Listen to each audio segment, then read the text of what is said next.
Good morning student. आज हमारा topic है कार्नोट साइकिल।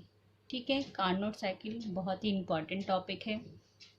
आज हम कार्नोट साइकिल होती क्या है और कार्नोट इंजन की एफिशिएंसी के बारे में जानेंगे। तो कार्नोट साइकिल होती क्या है? The Carnot cycle is a theoretical ideal thermodynamic cycle proposed by French physicist सादी कार्नोट इन 1824। ठीक है, 1824 में सादी कार्नोट नाम के साइंटिस्ट ने क्या है, एक कार्नोट साइकिल बनाया। वो कैसा है? सैद्धांतिक आदर्श थर्मोडायनेमिक प्रोसेस है। ठीक है, यानी वो सैद्धांतिक है, आइडियल है, इसको एक्चुअली में बनाया नहीं जा सकता। ठीक है, एक हीट इंजन बनाया जो हीट को वर्क में कन्वर्ट करते हैं। तो इसमें क्या है, ऐसा सिस्टम लेते हैं। ठीक है, the system consist of 1 mole of an ideal gas enclosed in cylinder fitted with piston which is subjected to a series of 4 successive operation. यानी हम एक ऐसा सिस्टम लेते हैं। ठीक है, ये हमारा कोई सिस्टम है। ये इसमें हमने क्या लिया है, एक वैसल लिया है, जिसमें एक कंटेनर या वैसल लिया है जिसमें हमने 1 मोल ऑफ आइडियल गैस लिए हैं, और इसमें क्या किया है, हमने एक पिस्टन लगा दिया है। ये पिस्टन हमारा कैसा है? वेटलेस और फ्रिक्शनलेस है। ठीक है, कार्नोट साइकिल में हम 4 स्टेप की बात करते हैं, जैसा कि हमने ग्राफ में भी देखा है। कार्नोट साइकिल एक साइक्लिक प्रोसेस है, यानी इसमें 2, 3, 4 बहुत सारे साइक्लिक प्रोसेस वो होते हैं जिसमें बहुत सारे स्टेप होते हैं, लेकिन अंत में वो अपनी प्रारंभिक अवस्था इनिशियल स्टेट पे पहुंच जाता है। तो उसी को क्या कहते हैं? साइक्लिक प्रोसेस कहते हैं। लेकिन हम लोग कार्नोट साइकिल में 4 सक्सेसिव स्टेप के बारे में प्रोसेस के बारे में जानेंगे। ठीक है, जैसा कि ग्राफ में दिख रहा है, हम ए से बी, बी से सी, सी से डी और डी से ए में जाते हैं। ठीक है, क्योंकि ये साइक्लिक प्रोसेस है तो चेंज इन इंटरनल एनर्जी क्या होगी? 0 होगी। जैसा कि देखा जा सकता है ग्राफ में, पहला प्रोसेस ए से बी क्या है? आइसोथर्मल एक्सपेंशन है। ग्राफ में दिख रहा है। हमारा ग्राफ कैसा है? पीवी ग्राफ है, यानी हमने प्रेशर और वॉल्यूम के बीच ग्राफ प्लॉट किया है, जिसमें 4 प्रोसेस है। पहला ए से बी आइसोथर्मल एक्सपेंशन, बी से सी एडियाबैटिक एक्सपेंशन, सी से डी आइसोथर्मल कंप्रेशन और डी से ए क्या है? एडियाबैटिक कंप्रेशन है। ठीक है, according to first law of thermodynamic for cyclic process. ठीक है, साइक्लिक प्रोसेस के लिए ऊष्मागतिकी का प्रथम नियम क्या कहता है? ऊष्मागतिकी का प्रथम नियम का फॉर्मूला क्या है? Change in internal energy equal to Q minus W. क्योंकि साइक्लिक प्रोसेस है इसलिए चेंज इन इंटरनल एनर्जी क्या हो जाएगा? 0 होगा। तो अगर हम सिस्टम को जितना भी हीट देते हैं वो क्या होगा? टोटली वर्क में कन्वर्ट हो जाना चाहिए। ठीक है, ये अकॉर्डिंग टू फर्स्ट लॉ है। किसके अनुसार है? ऊष्मागतिकी के प्रथम नियम के अनुसार ऐसा माना जाता है, ऐसा दिखाया जा रहा है। ठीक है, ऐसा कहा, मतलब according to first law of thermodynamics क्या होना चाहिए? अगर हमने जितना भी हीट दिया है वो पूरा का पूरा वर्क में कन्वर्ट हो जाना चाहिए। ठीक है, आगे हम कार्नोट साइकिल के स्टेप के बारे में जानेंगे। ठीक है, फर्स्ट स्टेप है आइसोथर्मल एक्सपेंशन, यानी समतापीय प्रसार। आइसोथर्मल यानी जिसमें ऐसा प्रोसेस जिसमें क्या हो, टेम्परेचर क्या हो, कांस्टेंट होता है, उसे आइसोथर्मल प्रोसेस कहते हैं। और एक्सपेंशन की बात कर रहे हैं तो क्या है? The expansion is isothermal. क्योंकि हमारा प्रोसेस कैसा? आइसोथर्मल है, इसलिए क्योंकि टेम्परेचर कांस्टेंट रहेगा तो इसीलिए चेंज इन इंटरनल एनर्जी भी क्या होगी? 0 होगी। The heat absorb Q2 should be equal to the work done by the system on the surrounding। हमारा सिस्टम क्या करेगा? सराउंडिंग से Q2 हीट लेगा और हमारा सिस्टम वर्क करेगा। ठीक है, work done by the system. ठीक है, हमारा सिस्टम वर्क करेगा किस पे, सराउंडिंग पे।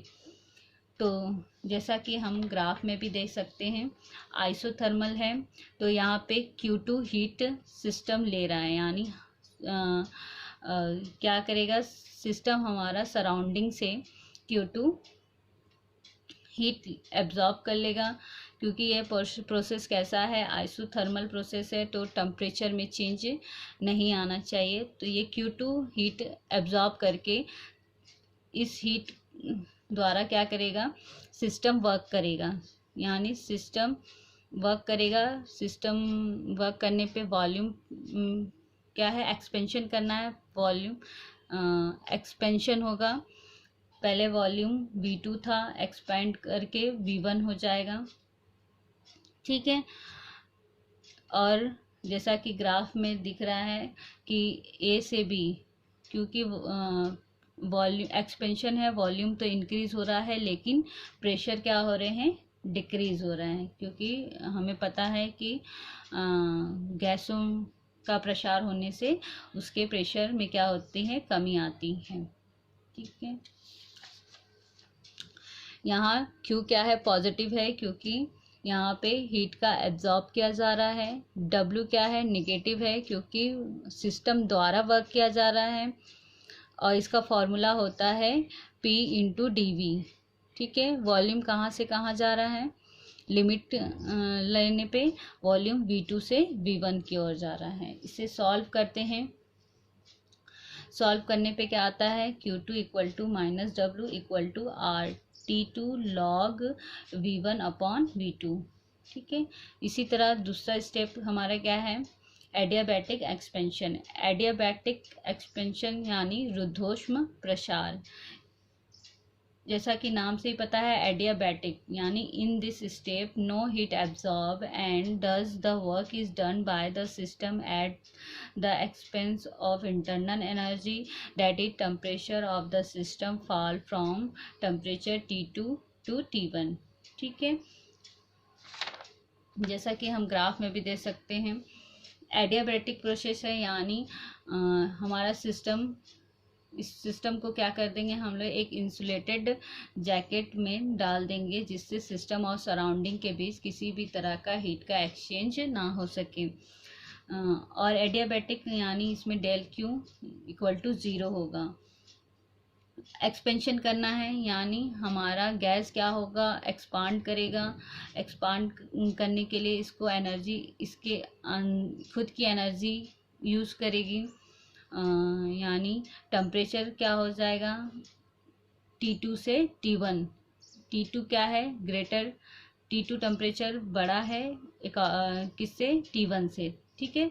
तो टेम्परेचर क्या हो जाएगा, क्योंकि ये एक्सपांड करने के लिए अपने अंदर की एनर्जी का ही यूज़ करेगा, जिससे टेम्परेचर क्या होगा, T2 से गिर के T1 हो जाएगा, और वॉल्यूम इंक्रीज हो जाएगा V1 से V3, और प्रेशर, वॉल्यूम इंक्रीज होने से प्रेशर क्या होगा, डिक्रीज होगा P1 से P3 तक, ठीक है।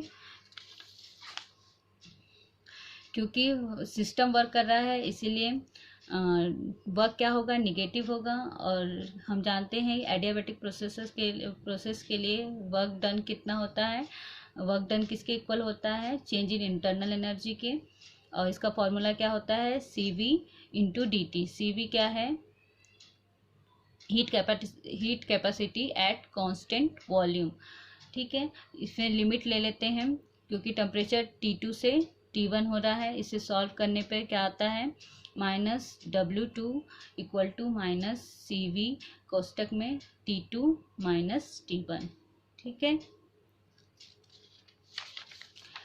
इसी तरह थर्ड स्टेप क्या है, अब हम लोग एक्सपेंशन कर लिए हैं। अब थर्ड स्टेप हमारा क्या है, कंप्रेशन। ये कैसा कंप्रेशन है, आइसोथर्मल कंप्रेशन, यानी समतापीय संपीड़न। इन this step work is done on the system and heat Q1 is given out by the system to surrounding, इस स्टेप में क्या करते हैं, हम सिस्टम पर वर्क करते हैं। इससे पहले सिस्टम वर्क कर रहा था, लेकिन थर्ड स्टेप में हम क्या कर रहे हैं, हम सिस्टम पे वर्क कर रहे हैं, क्योंकि हमें उसको अपने इनिशियल स्टेट पे ले आना है। ठीक है, और इस स्टेप में क्या होता है, Q1 हीट सिस्टम सराउंडिंग को देता है। ठीक है, ग्राफ में हम देख सकते हैं। अब सी से कहाँ जा रहे हैं, हम लोग डी पे जा रहे हैं, यानी यहाँ हमें कंप्रेशन हो रहा है, वॉल्यूम क्या हो रही है, डिक्रीज हो रही है। और हमारा प्रोसेस कैसा है, आइसोथर्मल है। जब हम लोग सिस्टम पे वर्क करते हैं, यानी हम लोग सिस्टम पिस्टन द्वारा इस पे प्रेशर डालते हैं, वर्क करते हैं, तो क्या होता है, कंप्रेस होने से क्या होता है, टेम्परेचर बढ़ता है। लेकिन हमारा प्रोसेस कैसा है, आइसोथर्मल है, तो हमें यहाँ टेम्परेचर को कांस्टेंट रखना है। तो जिससे क्या होगा, जितना भी टेम्परेचर बढ़ा है वो Q1 हीट द्वारा सराउंडिंग में चला जाता है, और हमारा वॉल्यूम डिक्रीज हो रहा है। जैसा कि ग्राफ में देखा जा सकता है, वॉल्यूम V3 से डिक्रीज होते हुए V4 में चला जाता है। और क्योंकि यहाँ पे कंप्रेशन हो रहा है, तो प्रेशर क्या हो रहे हैं, इंक्रीज हो रही हैं। ठीक है, प्रेशर इंक्रीज हो रहा है, प्रेशर P3 से P4 हो जाता है। ठीक है, एडियाबैटिक है तो Q इक्वल टू 0 होगा, और वर्क क्या होगा, पॉजिटिव होगा, क्योंकि सिस्टम पर वर्क कर रहे हैं हम लोग। तो इसको सॉल्व करने पे W4 क्या आता है, CV कोष्टक में T2 माइनस T1। ठीक है, net work done by the gas complete cycle is given by. अब एक कंप्लीट साइकिल में टोटल कितना वर्क होगा, W equal to minus W1 minus W2 W3 और W4। ठीक है, चारों प्रोसेस में जितना वर्क किया है उन सभी को टोटल करने पे हमें टोटल वर्क डन मिल जाता है। ठीक है, तो इसको इक्वेशन 5 मान लेते हैं। अब net heat absorb in complete cycle is given bye. ठीक है, तो एक कंप्लीट साइकिल में कितना हीट एब्जॉर्ब होता है, टोटल हीट। तो total heat Q equal to Q2 plus minus Q1, क्योंकि ये क्या है, एब्जॉर्ब की हुई हीट है, और ये सराउंडिंग को दी गई हीट है, इसलिए साइन का ध्यान देना बहुत ही ज़रूरी है। ठीक है, इन दोनों की वैल्यू पुट करने पर, according to the expression governing adiabatic changes, हमें पता है कि एडियाबैटिक प्रोसेस के लिए एक फार्मूला होता है T2 upon T1 equal to V3 upon V1 gamma minus 1। ठीक है, तो फॉर एडियाबैटिक एक्सपेंशन के लिए और फॉर एडियाबैटिक कंप्रेशन के लिए क्या हो जाएगा, T1 upon T2 equal to V2 upon V4 gamma minus 1। इसको दोनों का साइड क्या है, एक साइड सेम है तो दूसरा साइड भी क्या होंगे, सेम होंगे, इक्वल होंगे। तो इससे क्या होगा, हमने क्या किया, V3 upon V4 equal to V1 upon V2, putting the value of V3 upon V4 in equation 5। Equation 5 में इसकी वैल्यू को पुट करने से क्या होता है, दोनों की वैल्यू क्या हो गई, सेम हो गई। अब हम इसमें से कांस्टेंट ले लेते हैं, R कांस्टेंट हो गया T2 minus T1 log V1 upon V2। ठीक है, तो ये टोटल वर्क का फॉर्मूला आ गया। Dividing equation 8 by equation first, equation 8 को हम इक्वेशन फर्स्ट से क्या कर दें, डिवाइड कर देते हैं। तो क्या होता है, W upon Q2 equal to T2 minus T1 upon T2। यही एफिशिएंसी ऑफ इंजन का फॉर्मूला है। W क्या है यहाँ पे, टोटल वर्क डन।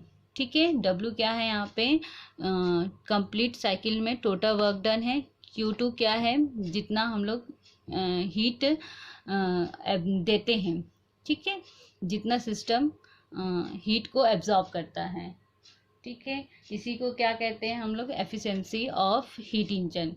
तो जैसा कि दिख रहा है, सिंस T2 माइनस T1 क्या होगा, हमेशा ऑलवेज 1 से छोटा होगा, इसीलिए it follow that work, this means that only a part of heat absorbed by the system at the higher temperature into work। इसका क्या मतलब हुआ कि हम लोग जितना भी हीट देते हैं उसका कुछ ही भाग, ठीक है, उसका कुछ ही भाग क्या होता है, वर्क में कन्वर्ट होता है। तो हमेशा the efficiency of the heat engine is always less than 1। ठीक है, इसका क्या मतलब हुआ कि हमेशा किसी भी ऊष्मा इंजन की दक्षता हमेशा 1 से कम होती है, क्योंकि हमारा सारा प्रोसेस आइडियल होते हुए भी हम जितना भी हीट देते हैं टोटल वर्क में कन्वर्ट नहीं हो पाता। तो अगर, क्योंकि कोई भी इंजन आइडियल नहीं होता, तो जो रियल इंजन होती है उसकी भी एफिशिएंसी हमेशा क्या होती है, हीट इंजन की एफिशिएंसी हमेशा 1 से कम होती है। इसका क्या मतलब हुआ, हमने जितना भी हीट दिया उसको उसका पूरा भाग हम वर्क में कन्वर्ट नहीं कर सकते, कुछ अमाउंट ही हम वर्क में कन्वर्ट कर पाते हैं। तो हमेशा एफिशिएंसी ऑफ हीट इंजन, ऊष्मा इंजन की दक्षता हमेशा क्या होती है, ऑलवेज 1 से कम होती है। ठीक है, थैंक यू।